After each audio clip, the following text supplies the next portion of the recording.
জানো কি, 2025 সালের দুর্গাপূজার চতুর্থী কিন্তু পালিত হবে টানা 2 দিন ধরে।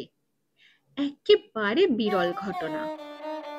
বাংলা ক্যালেন্ডার অনুযায়ী এইবার চতুর্থী পড়েছে 25 ও 26শে সেপ্টেম্বর।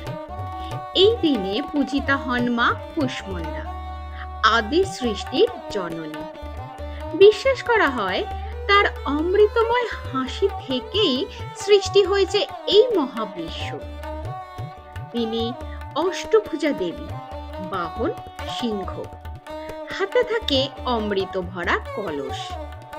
ভক্তরা মনে করেন মা কুষ্মণ্ডা জীবনের অন্ধকার দূর করে দেন, দেন শক্তি, জ্ঞান আর সুস্বাস্থ্য, সংসারে আনেন আনন্দ আর সমৃদ্ধি।